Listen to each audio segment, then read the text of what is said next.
Hello students, this is advocate Neeraj Kumar Gupta.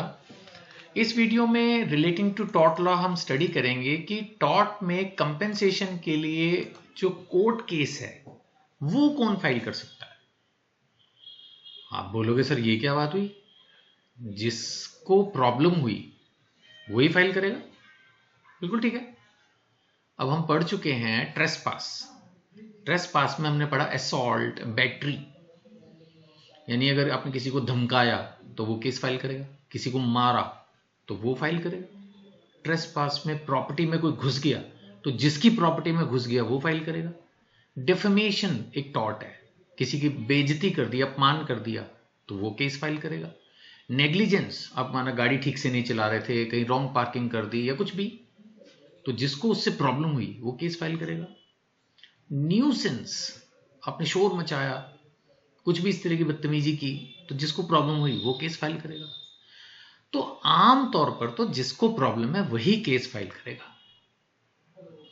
Rare cases आगे चल के हम पढ़ेंगे जिसमें कोई दूसरा बंदा भी केस फाइल कर सकता है। अब एग्जामिनेशन है तो डेफिनेटली वो चाहेंगे कि भाई जो और थोड़ी बहुत एक्सेप्शंस हैं, डिटेल्स हैं, उनको भी आप बताओ, तो वो भी हम बताएंगे, डिस्कस करते हैं।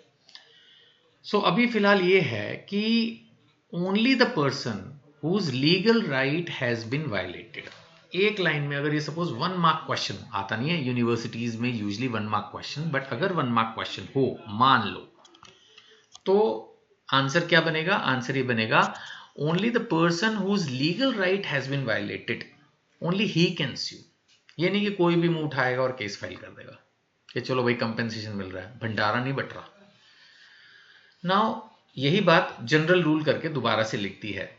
अब इसमें कुछ लीगल मैक्सिम्स आ जाते हैं जो अगर आप याद रख सकते हो, आप अगर इतने शानदार बच्चे हो, आप याद रख सकते हो, तो बड़ी अच्छी बात। लीगल मैक्सिम है इसमें यूबी जस ईबी रेमिडियम, where there is a right there is a remedy.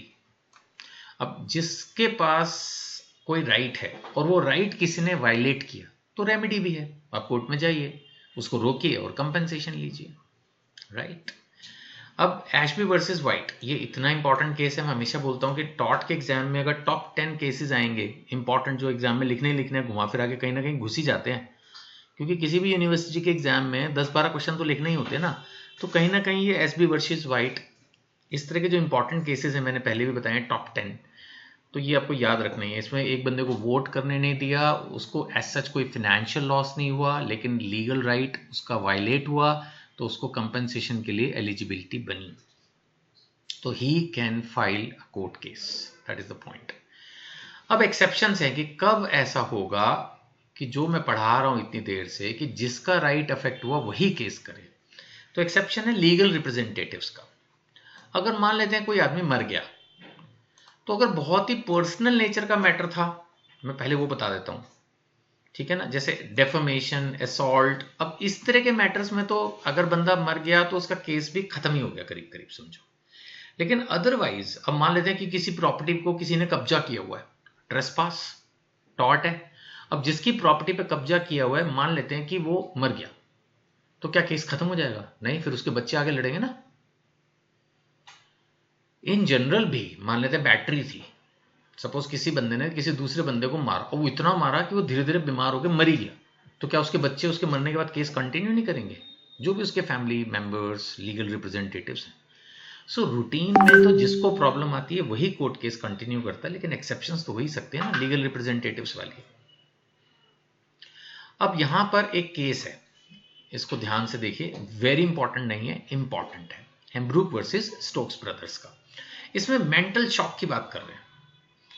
अब यहां क्या हुआ, उसके बच्चे को चोट लगी due to injury to her child, right. बच्चे को चोट लगी, बच्चे को चोट लगने से क्या हुआ, मदर को हुआ mental shock. So court allowed recovery for the mental shock suffered by the mother. तो यहां पर चोट किसी और को लगी, केस किसी और ने फाइल किया, क्योंकि उसको नर्वस शॉक हुआ, शॉक, एक झटका लगना, जिसकी वजह से उसकी तबीयत भी खराब हो सकती है। तो इस सिचुएशन में वो कोर्ट केस के हिसाब से क्लेम कर सकती है। ऐसे ही मल्टीपल प्लेंटिफ्स की हम बात कर रहे हैं, ये तो वैसे काफी नॉर्मल सी बात है कि कई बार, अब जैसे माने एक प्रॉपर्टी के 5 मालिक हैं, तो अगर कोई प्रॉब्लम आपने उस प्रॉपर्टी पे की तो पांचों अलग अलग भी केस फाइल कर सकते हैं, ज्वाइंटली भी कर सकते हैं। तो ये तो एक जनरल वही बात होगी कि जो इंजरी जिसको हुई वही कर रहा है। अब जैसे दो लोग एक ही एक्सीडेंट में माना अफेक्ट हो गए तो वो दोनों अलग से भी फाइल कर सकते हैं, जॉइंटली भी कर सकते हैं। ये तो एक सिंपल सी बात हुई। Now who cannot sue, stranger rule. Simple सी बात है, अगर ए और बी की लड़ाई हो रही है तो सी थोड़ी केस फाइल कर लेगा। रूटीन में स्ट्रेंजर्स, एक थर्ड पर्सन केस फाइल नहीं कर सकता। जिसका राइट वायलेट हुआ है वही करेगा।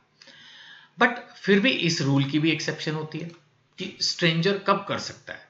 सो आमतौर पर स्ट्रेंजर नहीं कर सकता, लेकिन न्यूसेंस टाइप जो केसेस होते हैं ना, जिसमें जनरल पब्लिक अफेक्ट होती है, उसमें कोई दूसरा आदमी भी केस फाइल कर सकता है।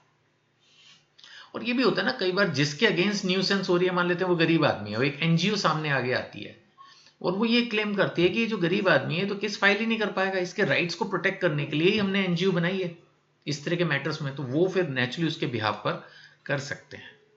राइट। हमने बात की थी जो मर गया उसके बिहाफ पर कोई और केस फाइल करेगा। इसी तरह से जो माइनर्स हैं, बच्चे, अब बच्चे को अगर आपने तंग किया तो बच्चा थोड़ी केस फाइल करेगा। 3 साल का बच्चा होगा, 5 साल का बच्चा होगा, थोड़ी कोर्ट में चला जाएगा।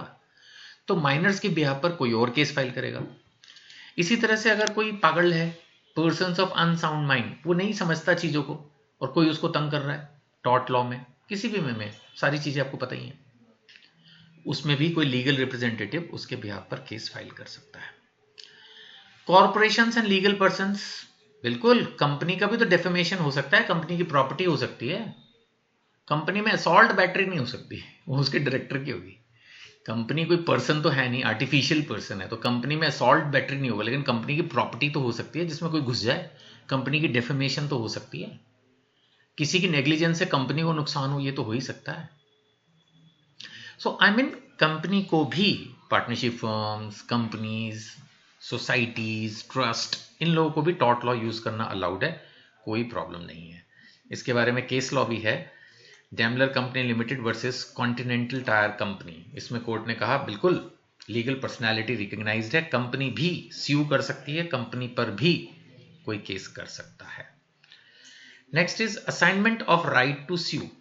देखो भाई, पर्सनल मैटर्स में फिर मैं उसी पे जाऊंगा, डेफेमेशन, असॉल्ट, उसमें तो आप अपना राइट किसी और को ट्रांसफर नहीं कर सकते।